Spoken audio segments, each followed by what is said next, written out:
శుభం వ్యాధు శ్రీ గురుభ్యో నమః. ధనురాశి వారికి జూలై 15వ తారీఖు నుండి 31వ తారీఖు వరకు ఏ విధంగా ఉన్న విషయాన్ని మనం ఇప్పుడు విశేషం తెలుసుకొని ప్రయత్నం చేద్దాం.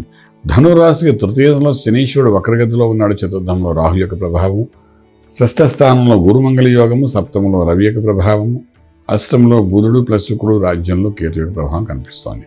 ధనురాశి వారి విషయంకి వచ్చినప్పుడు ఆర్థిక వ్యవహారంలో చూస్తే కమ్యూనికేషన్ స్కిల్స్, ఐటీ రంగం, సాఫ్ట్వేర్ రంగంలో ఉండి, మీడియా రంగంలో ఉండి, డిజిటల్ మార్కెటింగ్ ఉన్న వాళ్ళందరికీ ఒక మంచి హైప్స్, డెవలప్మెంట్స్ బాగా కనబడే అవకాశాలతో బాగా కనబడుతుంది.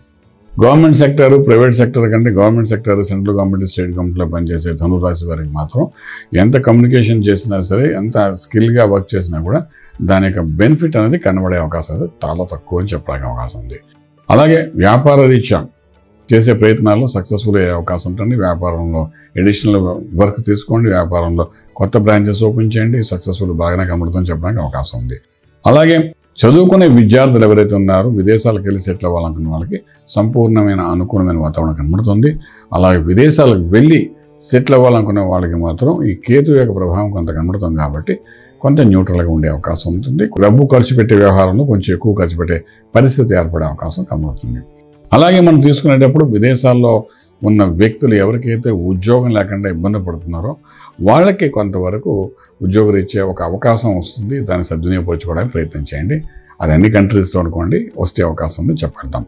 అలాగే ఇంపోర్ట్ ఎక్స్పోర్ట్ వ్యాపారాలు చాలా అనుకూలంగా కనబడుతున్నాయి, మంచి ప్రాఫిటబుల్గా కనబడుతున్నది.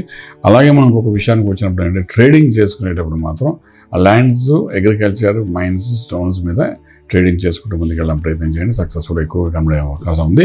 అలాగే లక్కీ నెంబర్ దగ్గర వచ్చినప్పుడు నెంబర్ 3 పాజిటివ్గా మీకు పనిచేస్తుంది. ఆరోగ్య విషయానికి వచ్చినప్పుడు ఎటువంటి అనారోగ్య పరిస్థితి అయితే మనకి కనిపించట్లేదు. కానీ చతుర్థంలో ఉన్న రాహు యొక్క ప్రభావం తల్లిగారికి జరిగే అనారోగ్యం ఏదైతుందో దాన్ని కొంచెం క్షుణ్ణంగా జాగ్రత్తగా పరిశీలించి వాళ్ళ ఆరోగ్యాన్ని జాగ్రత్త చూసుకోవడం చేసే ప్రయత్నాల్లో మీరు ముందుకెళ్ళడం ప్రయత్నం చేయండి. డెఫినెట్గా కొంత పాజిటివ్గా అయ్యే అవకాశం ఉంటుంది. అలాగే ఇక్కడ అష్టంలో ఉన్న బుధుడు ప్లస్ శుక్రుడు, కొంత సప్తంలో ఉన్న రవి, ఈ రెండు యొక్క ప్రభావం వల్ల వైవాహిక జీవనంలో కొన్ని ఇబ్బందులు, చిరాకులు, పరాకులు పెరిగే అవకాశం ఉంటుంది. ఇది టెంపరీ ఇష్యూ తప్ప ఇది పర్మనెంట్ కాదు కాబట్టి ఎక్కువ బెంగపెట్టుకోకండి. సీరియస్గా తీసుకోకుండా ఇష్యూస్ని కొంచెం ఉదార స్వభావంతోనే బ్రాడ్ మైండెడ్గా మీరుగా ఆలోచించగలిగితే ఇది తాత్కాలికమైన సమస్య అనిపించి తెలిసి మీరిద్దరి మధ్య అనురాగ ప్రేమలు మళ్ళీ పెరగడానికి అవకాశం ఉంటుంది కాబట్టి ఆ విధంగా ప్రయత్నించండి. మంత్రం దగ్గరకు వచ్చినప్పుడు ఇక్కడ మళ్ళా గురు మంత్రము, ఏ గురువునైతే మీరు భావిస్తారు, ఏ దేవతని, ఆ గురువు యొక్క మంత్రాన్ని సాధన చేసుకుంటూ ఈ 15 రోజులు గడపడం ప్రయత్నించండి. కొన్ని సమస్యలకు పరిష్కార మార్గం ఆటోమేటిక్గా మీకు కలుగుతుంది. రాజమార్గంలో రాజ్యం పొందగలుగుతారు. శుభం వ్యాధు.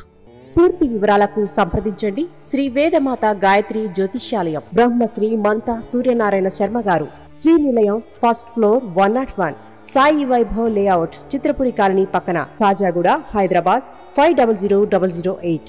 సంప్రదించవలసిన ఫోన్ నంబర్ 8855559147, 8855559148, 9849996644.